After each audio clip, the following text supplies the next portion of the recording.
Shalom,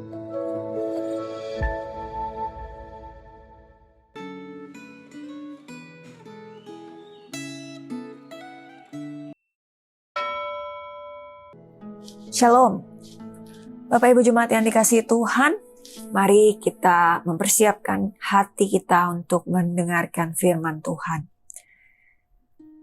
Tuhan, kami datang lagi, kami mau mendengar suara Tuhan berbicara kepada setiap kami lewat firman-Mu hari ini. Berikan kami hati yang mau dibentuk, telinga yang dengar-dengaran, sehingga kami boleh sungguh mengerti, memahami firman Tuhan, dan itu boleh menjadi penuntun dalam hidup kami. Di dalam nama Tuhan Yesus kami berdoa. Amin. Bapak Ibu Saudara sekalian, saya akan membacakan firman Tuhan dari Yesaya 13, ayatnya yang ketiga, kemudian ayat ke-6 hingga ayat yang ke-8. Beginilah firman Tuhan Allah. Celakalah nabi-nabi bebal yang mengikuti keinginannya sendiri dan tidak melihat suatu penglihatan. Penglihatan mereka menipu dan tendungan mereka bohong. Mereka berkata, demikianlah firman Tuhan, padahal Tuhan tidak mengutus mereka dan mereka menanti firman itu digenapinya.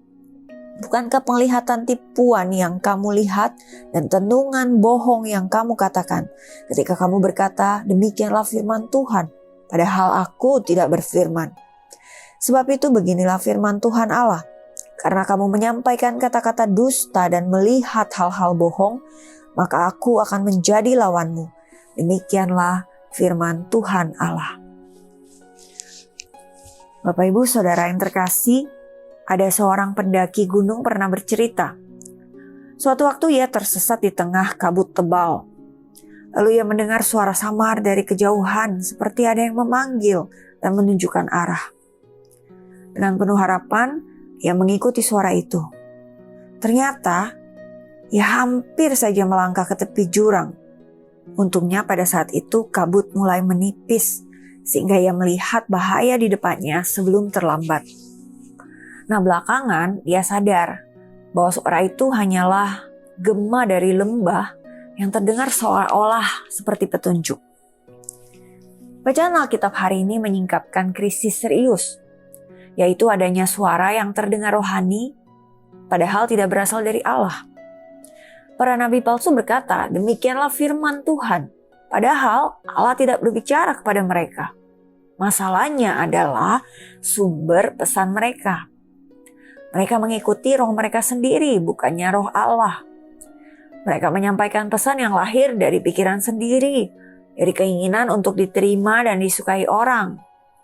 Mereka mencari kenyamanan, popularitas, dan ketenangan yang semu, bukan kebenaran.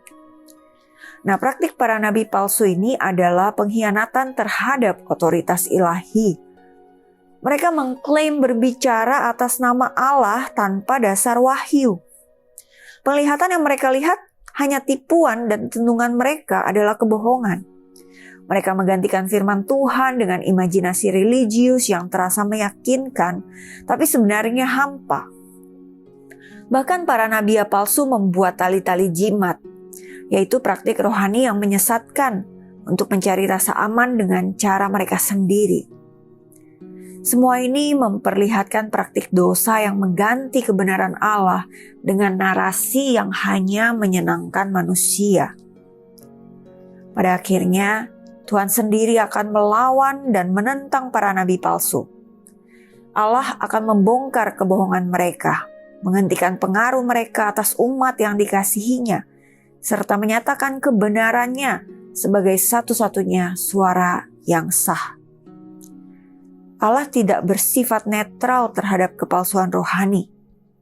Ia menentang, membongkar, bahkan menghakimi setiap suara yang memakai namanya, tetapi bukan berasal dari Dia. Ini menjadi peringatan bagi kita, Bapak Ibu Saudara sekalian, bahwa berbicara atas nama Allah bukanlah hal yang ringan. Memakai nama Allah untuk kepentingan sendiri bukan hanya menyesatkan orang lain, tetapi juga menempatkan diri sendiri berhadapan langsung dengan Allah. Tanyakanlah kepada diri kita sendiri, suara siapa yang kita dengar? Sumber suara akan menentukan arah hidup kita. Di tengah banyaknya pesan rohani dalam tanda kutip, bahaya terbesar bukanlah kurangnya suara, tetapi terlalu banyak suara yang tidak berasal dari Tuhan. Selain soal mendengar, cara menyampaikan firman Allah juga harus diuji. Apakah kita setia pada kebenaran atau kita berkompromi hanya demi menyenangkan orang lain atau diri kita sendiri? Mari kita belajar untuk menguji setiap suara yang kita dengar dan setiap kata-kata yang kita ucapkan. Amin. Mari kita berdoa. Tuhan, kami bersyukur atas firman Tuhan. Kiranya semakin hari kami semakin belajar firman Tuhan, maka semakin kami juga peka dan lebih bijaksana dalam menguji apakah suara itu berasal dari Tuhan atau tidak.